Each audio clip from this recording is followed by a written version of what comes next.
Hello guys! Ako nga pala si Kuya Mark at welcome sa aking YouTube channel. So sa video na ito ay tuturuan ko kayong paano magsimula mag-plucking sa gitara. At kung bago ka pa lang sa YouTube channel ko, ay click mo na yung like, share, at huwag mong kalimutan mag-subscribe at i-hit mo na rin ang notification bell para ma-update ka sa mga future uploads ko.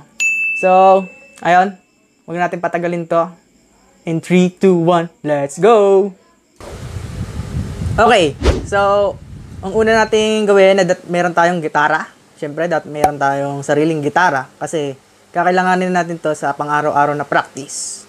So, next step natin, ituturo ko ngayon sa inyo kung paano yung pwesto ng fingers nyo dito sa mga strings.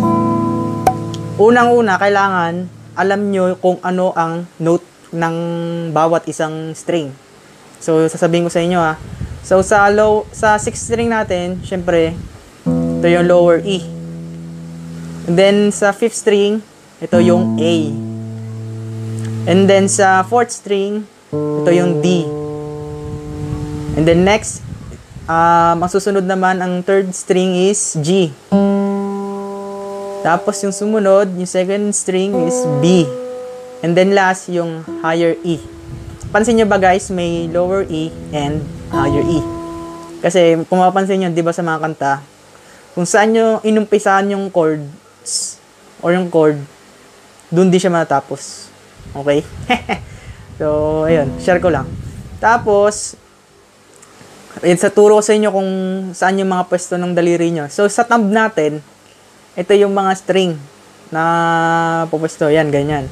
Itong E, yung bass, halos lahat ng bass, thumb yung kukuha dyan. Yun yung tatlo na to, yung 6th string, 5th string, and 4th string. And then yung sa index finger nyo naman ay itong G or yung 3rd string.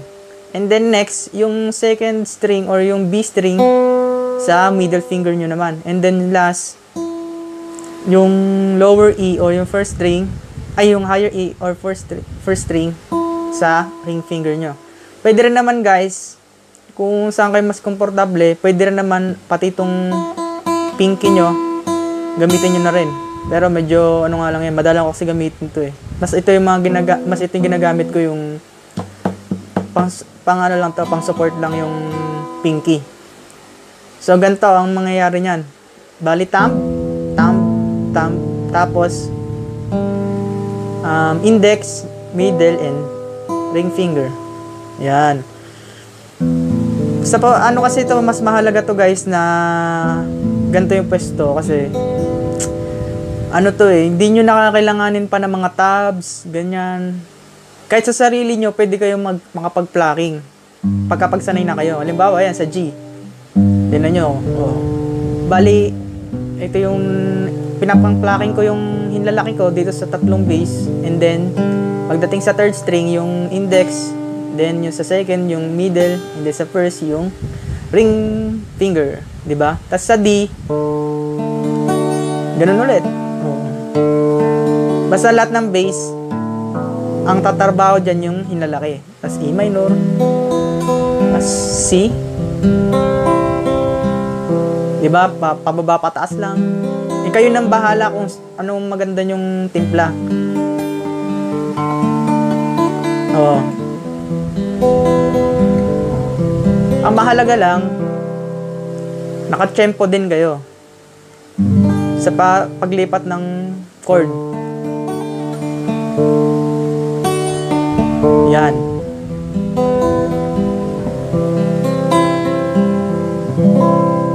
O, diba? Itong munang, kung beginner ka pa lang, itong maganda mong gawin. Yung open string lang muna hanggang sa masanay ka. Pababa, pataas, pabalik-balik lang. Ayan o. Diba?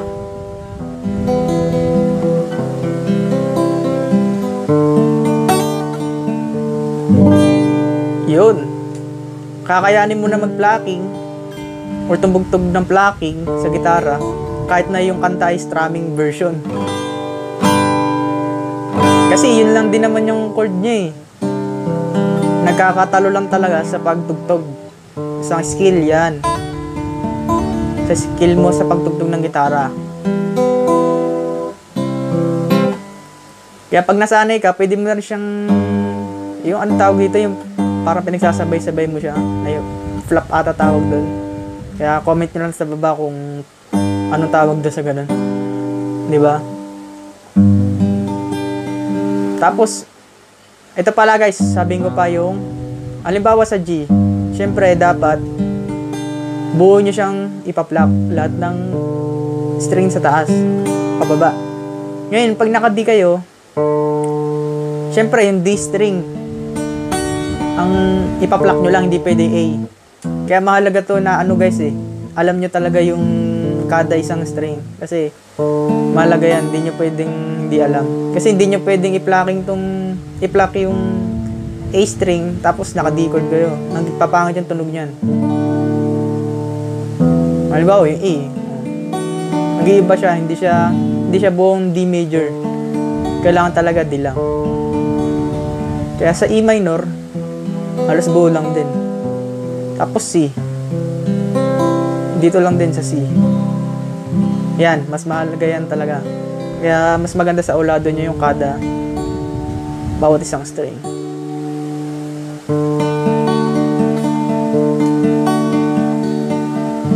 So yan. Yan lang ang mga bibigay ko sa inyong tip sa ngayon. At marami pa tayong wait lang, pause muna. Yun. So ayun na yung bali yun yung ko sa inyo ngayon, yung ibibigay ko muna exercise kasi mas maganda yan sa araw-araw yung i-practicein niyo yun. Kasi may improve yung daliri nyo dun Hindi kayo magkakandalito-lito. Mas mahirap kasi yun yung sa ulado nyo yung tab, ganyan.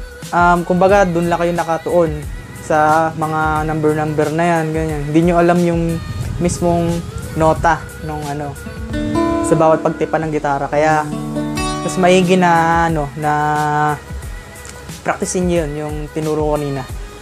So, yun, kung meron kayong suggestion, gamitin natin yung comment section. Yan. At kung di ka pa nakasubscribe, ay baka naman gusto mo mag-subscribe. Then like and share mo na rin sa mga katropa natin dyan na nag-uumpisa pa lang mag-plucking ng gitara. Alam ko marami yan Kaya, so yun lang po hanggang sa susunod ulit na tutorial. Ingat-ingat lagi. God bless. Bye-bye.